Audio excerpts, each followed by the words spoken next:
បាទថ្ងៃនេះខ្ញុំបាទព្រមទាំងគុណម្ចាស់បានមកបំពេញព្រះធម៌បាទនៅលើភ្នំក្លែននៅប្រាសាទក្របីក្រាបបាទនេះអង្គកំពុងតែគង់សមាធិហើយខ្ញុំកំពុងតែដើរថតវីដេអូដើម្បីចែកជូនបងប្អូនទស្សនាកំសាន្តប្រាសាទនៅលើភ្នំក្លែនយើងណាបងប្អូនបាទនៅប្រាសាទលើភ្នំក្លែនយើង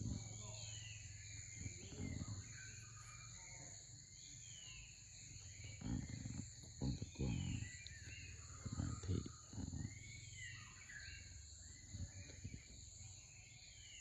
្ញុំពេញនេះគឺតួប្រាសាទបងប្អូនជុំវិញខាងនេះបងទស្សនាវីដេអូចែកជូនបងប្អូនទស្សនាកំសាន្តហើយខ្ញុំបានស្គាល់ឧទ្ទិសជូនដល់បុព្វការីជនញាតិកាស្ដេចមេតបរាជគ្រូពីលៀងស្នំគ្រប់ចំនួនទទួលពីយើងខ្ញុំកណាទូភាសាសូមទស្សនាដល់ប្រាសាទក្របីក្រាបណាបងប្អូនសាទក្របីក្រាបតាមជំវិញប្រាសាទបរិវេណប្រាសាទដែលមានក្រមអប្សរាមានយាមប្រាសាទសាទណាតាមទៅភ្នំក្លែននេះថតពេលព្រឹកបងប្អូនថតពេលព្រឹកប្រាសាទសម្រាប់ប្រាសាទអានប្រាសាទនេះបរិវេណប្រាសាទ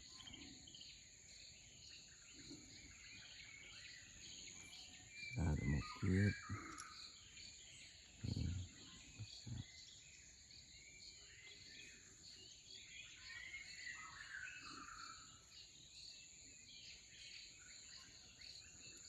ទៅស្អាតណា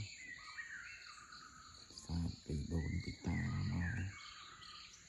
តាំងពីសម័យណាមកបងប្អូន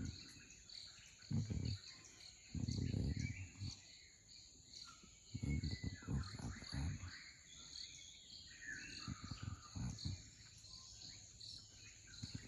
នេះខ្ញុំដើរ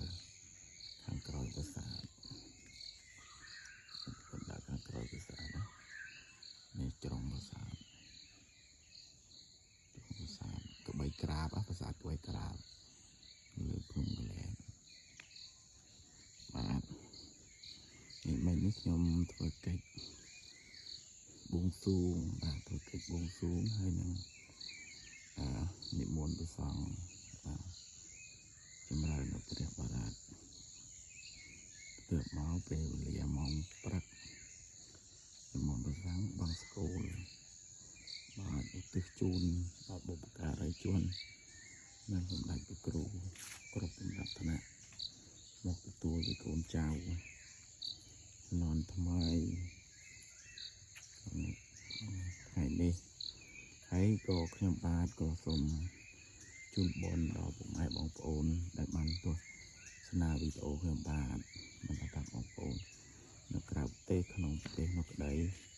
សូមឲ្យបានចំណែកផលបុណ្យនេះស្មើខ្ញុំកណ្ណាទៅទីចិត្តទីឆ្ងាយក៏ទេវតាថែរក្សាគ្រប់នេះប្រាសាទទួលប្រាសាទនេះថាចំពីមុខបាទនេះនៅកន្លែងអប្សរាទៅយាមប្រាសាទនីមួយសិតតែមានអប្សរាយាមពេលថ្ងៃពេលយប់មានយាមទេប៉ុន្តែយើងអាចសុំមិនឡែ លែងសមាធិបានមានការប្រតិបត្តិពធបានអញ្ចឹងណាពុកម៉ែបងប្អូន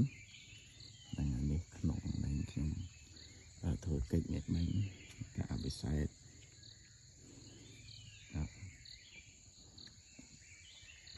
ចូលដល់ហើយមានគុណម្ចាស់មានខ្ញុំកណ្ណាព្រមទាំង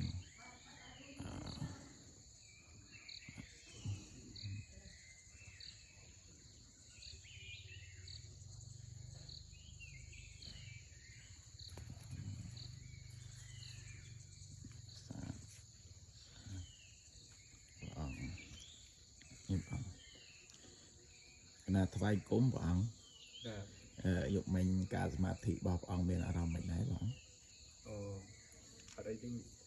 ញោមថ្ងៃនេះពេលល្ងាចនេះសូវស្ងប់ទេញោមមិនតែពេលព្រឹក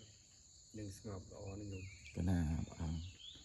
ទាំងកណ្ណាមានអីទេមានតែសួរព្រះអង្គតិចកណ្ណាហ្នឹងហើយកណ្ណាញោមណាព្រះអង្គបានសូមឲ្យព្រះអង្គសម្រេចបទធម៌ជាន់ខ្ពស់កណ្ណាក្នុងការប្រតិបត្តិសាធុញោមព្រះអង្គនេះទីញោមបានសម្រាប់នៅបទធម៌ជាន់ខ្ពស់ផងដែរណាញោមណាកណ្ណាសាធុព្រះអង្គកណ្ណានេះតែបានមកប្រតិបត្តិចឹងក្នុងភាសាទេពីការគោរពថ្វាយនិងអុជធូបទៀនពន្លឺនេះក្នុងភាសា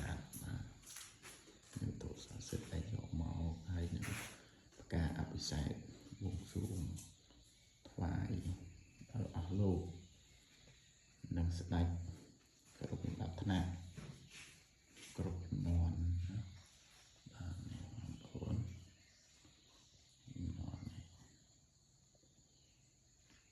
ទូភាសាហើយបងប្អូន